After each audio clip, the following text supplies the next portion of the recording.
Good afternoon. My name is Rivi and Balaji here. We are from Customer XPS. We are into extreme real-time intelligence on a massive scale.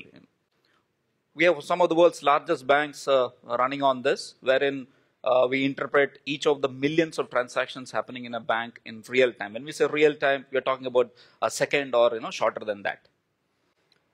Here, we are talking about branches. We believe that banks have not leveraged the full potential of branches. The latest technologies that we see on the web, Web 2.0 or mobility is never, there in the branches per se. So we said, let's try to, see what we can do to change things. So few things. We want to bring the right set of people into branches, footfall, attract the right set of people into the branches, number one.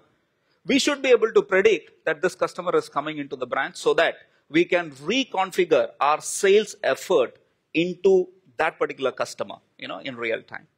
Third, we need to ensure that a customer is continuously engaged in the 10 minutes or 5 minutes he's there in the branch. Fourth, we need to ensure that 90% of the teller time is spent engaging with the customer and maybe only 10% is related to data entry. So how do we, do this? It's important that we need to have a multi-channel strategy, which, connects branches to mobility, to internet, mobile banking, to intelligent queue management, and so on. So let's begin our journey from the mobile itself. On the mobile, yeah. This is a regular mobile banking screen, the existing screen of the bank, and the customer makes a regular, usual, let's say, loan modeling or something like that. Now, he does that. So far, so good. But what about complex things like, he wants to, do a remittance or open an account? Now, this mandatorily requires him to walk into a branch. So let's see how we can do that differently in our case. So the customer goes and then, he schedules a remittance through our system. Okay. He does that. And additionally, so all the data entry is, typically done by the customer. It could be an account opening form or whatever. Next, he is also able to choose an appointment. Okay, so he schedules an appointment by selecting the later, by looking at the nearest branch, which is basically Changi branch here. Okay, and also selects a time. So now we know that there's a chess playing queue in action. We know that this customer is already going to visit the branch at this particular point of time. We know what to do next best with this particular customer and so on. From here, let's say this customer now walks into the branch. So we will, swap the device. This branch has an intelligent queue management device, which is, mobility enabled. So if you see, this is the standard, but more intelligent queuing system there.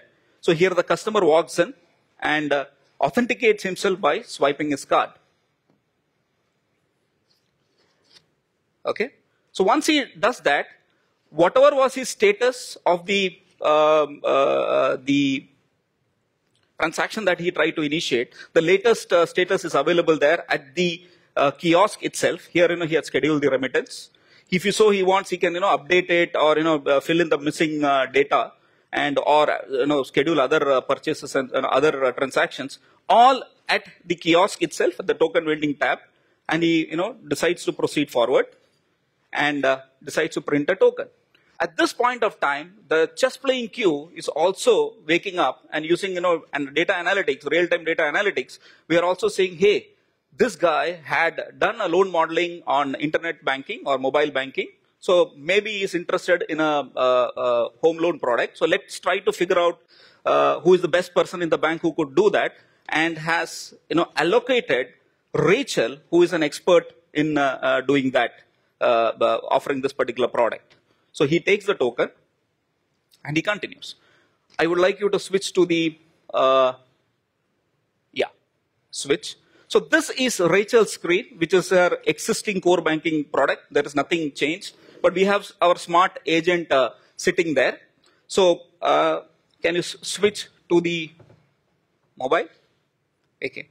So the Rachel also has a intelligent customer tab at her counter.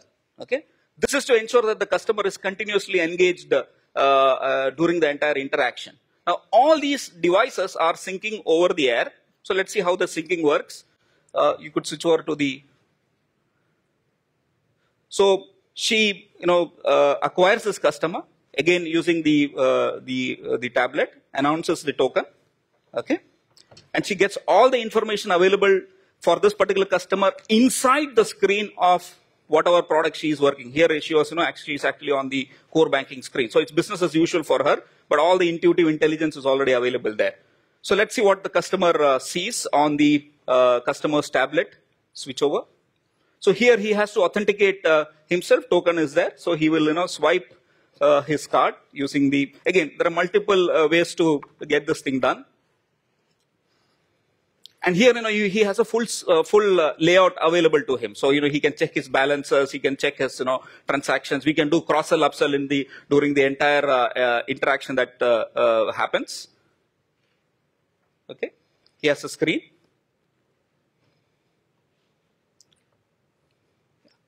Okay. So the entire information is there. So let's switch back to the teller's screen. She decides to start the transaction. So this data is completely pre-populated into the core banking system. If you see, the entire data is there, and she completes this transaction. Confirmation goes to the tablet with the customer, and of course, since there is no paper in this whole setup, we need a signature or additional information to be picked up from the customer. And the customer signs. This is completely synced over the air with the teller's desktop, and the teller can print the receipt and so on. So we have managed to ensure that we don't spend time doing data entry. We are able to thank you.